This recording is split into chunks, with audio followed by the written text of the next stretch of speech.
Welcome back to Hearts of Iron. It's 1937, 1 year has passed, but this is the most important point in the game, I will argue. Everything done from here until 1939 is the most important part of the game because you cannot recover from a bad setup. And yes, the first video was the setup of the start date, but knowing how to rotate into the rest of the production necessary for a good war economy is imperative. So what has changed so far? Just a couple small things, like I've organized my navies. You can do it now, you can do it later, I guess, doesn't matter. But, you know, it's kind of boring, so you do it in between the, like, the start of the game and the war, right? Aircraft over here. I've also split up all of the things I was talking about, the reorganization part.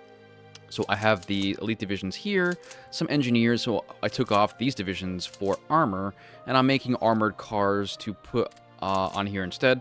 I have some cavalry, I have some garrisons, and these are all infantries, and I'm making artillery still to fill that up. On this screen as well, while I am talking about production, I've also started making some supplies, because I was under 1,000 supplies, and I kind of don't want to go too low, right?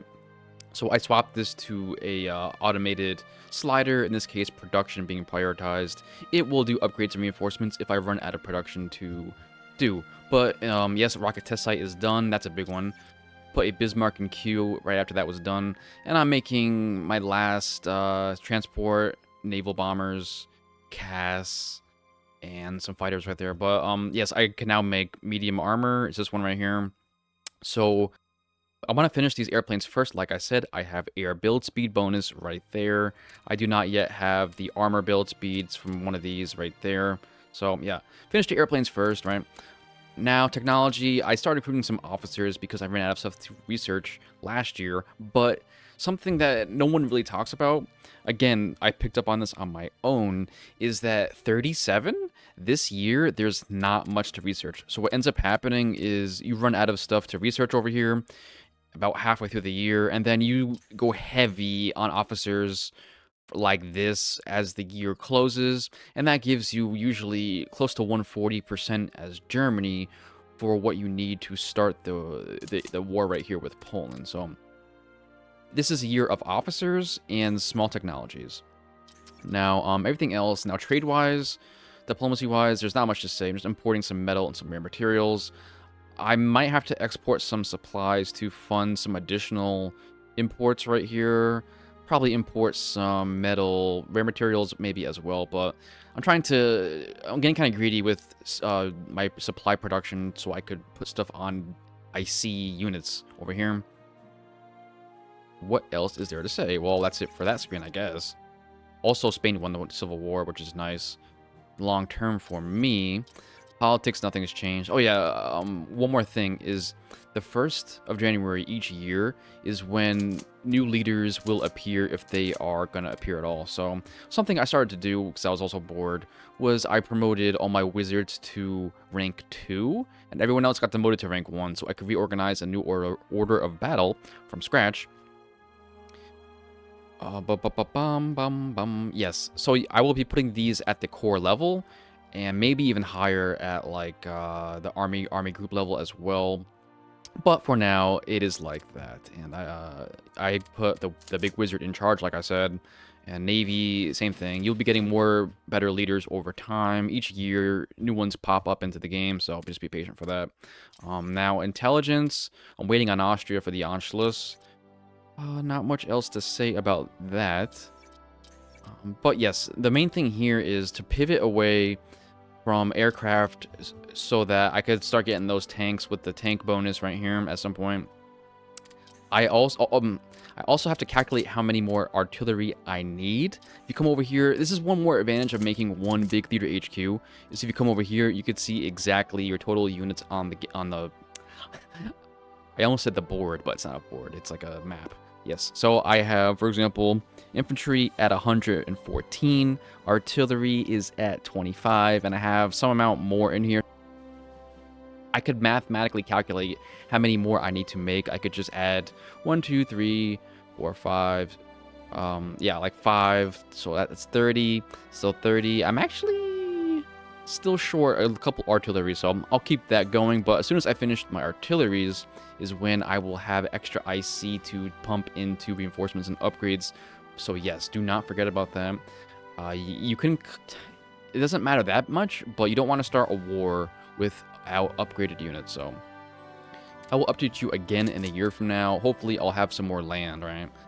But strategy is finish the aircraft, rotate 2 tanks, finish artillery, rotate 2 upgrades and reinforcements. Welcome back once again. It is 1938. War economy is almost completely up and running at full speed. Now, first thing I'm going to do is pass this Treaty of Munich, just because, why not, right? It is right there. I don't think you get that much. You might get like 1 IC somewhere. Right here, you might get some stuff, but who cares? Now, what is important right here is I'm done making all the weird stuff like rocket test site. I finished my last transport planes. I've finished all my navs. I'm finishing my last cast for a stack of 4 casts right here. And then after that, it's just straight fighter jets, or not jets yet, but like fighter aircraft. Otherwise, making some tanks. And my last artillery, I think I've calculated it perfectly, so I should have all of these divisions fully artillerized. That's even a word. In the meantime, something I did not mention last video that I should have is that I decided to scrap the light cruisers. And the reason why you go light cruisers is for anything but battleships. So if you want to go carriers, you go light cruisers. If you want to go heavy or yes, battle cruisers, then you go light cruisers. But there isn't really a point to go battleships and light cruisers, so I'm going destroyers only instead. It's just simpler, and it saves some IC and some leadership, so who cares? But yeah, so I'm not going to be going for that. Lastly, I did not mention this, but it's something small, is you should always separate your submarines by their hull type. So this is a Type 1, these are Type 2s, and this new one is a Type 3, and it just makes it so they're all consistent on their range and that kind of thing. Something I suggest to do with your Navy. And like I was saying before, the aircraft, this is how I'm going to organize it. Stacks of 4 tacks, a stack of 4 cats in a second when that one's done, 3 transport planes in their own little things, and then as many fighters as you could get in stacks of 3. So that is the strategy for that. At the same time, finally, I have IC that I'm able to bleed over into upgrades and reinforcements. Now, the idea is to be basically done with upgrades by the time I get the tank factory here, down here. And once I get that armor build speed, then I really go like 6 tanks at a time in here. It becomes kind of ridiculous. The goal is to have like 40 armor divisions by Barbarossa, maybe even more if I am good with, like, I don't know, if I'm just playing well, I guess. Technology, like I said before as well, I spent a lot of last year recruiting officers, and I have it was like this, right? The last, up until November, it was like 9 in like 21, right? Now it's back to 0 and 30, just so I could get, you know, these really important techs like this, some of these naval techs for new ships, and I will also be putting in these doctrines in queue at some point as well. So 38 is a year of research, not recruiting officers, unlike last year. And lastly, I did get some divisions from taking Austria. I said I don't like mountain divisions, and I don't, but these are actually reserves, so I may as well keep them, right? Just keep them around and make this one big stack of 5 once I get superior firepower right here. So this will be one big stack. In the meantime, these are my garrisons, these are my special units, these are my medium armors, and these are my, I got this from Austria, so I'm making one more light armor for it. These are my light armor divisions and cavalry right there with all these infantry ready to clog up the front lines. Now, there are new leaders. Maybe I'll look at that in a second. But, yes, Austria is gone, so I've swapped my stuff around. It's not about killing spies. It's just support the ruling party, raise national unity, I guess. A little bit more important than it used to be. And I also started to influence Romania on the triangle, because it's kind of far away, and I need that much closer. Spain as well. Did I start that one yet? They are kind of far away as well. I want them a bit closer, so, yes, I'm spending 4... I guess I will do this now, actually. I'll wait until 39, actually. Yeah, I will be spending more diplomacy on those things there.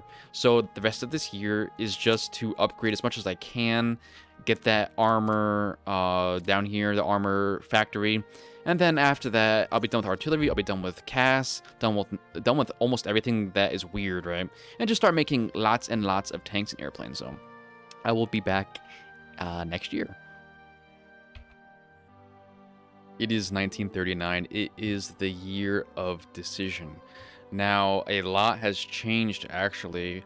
Production is very simple. I'm trying to make 2 of everything at least. So I have 2 fighters, I've got 2 garrisons, I've got, I guess 1 cavalry, but yeah. I now have the tank factory down here I kept yapping about, so it's time to make a lot of armor. I already have 7 divisions fully equipped, ready to go. At the same time, I have a lot of garrisons for ports. I've things are adding up quickly, right? And I have very good practicals.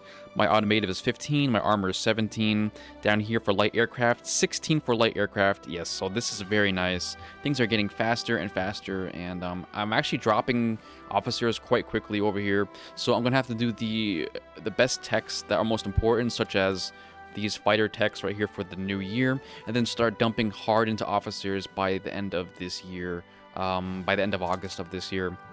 Now, I will also pass these 2 decisions while I can, especially the MR pack right here.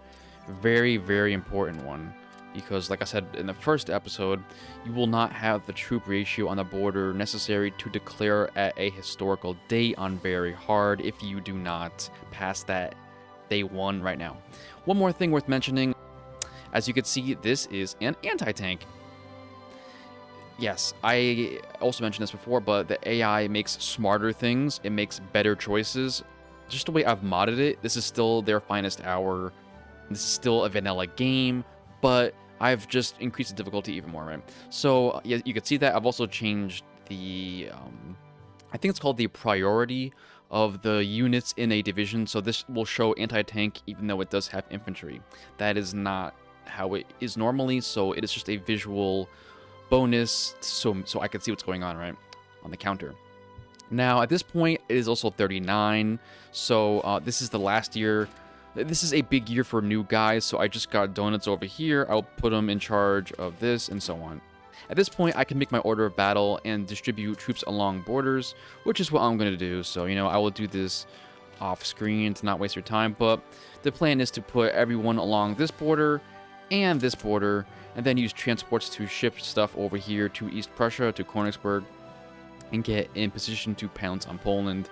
But anything else worth mentioning? Yes, going for the aircrafts, going for some random stuff over here, going for these final land doctrines that I just unlocked, and I might go tank destroyers at some point with mechanized or something, who knows, but for now, everything is looking good. I will have my Frederick the Great done very soon. Then after that, I will put another battleship in queue, and that will be my pride of the fleet for my big surface fleet over here.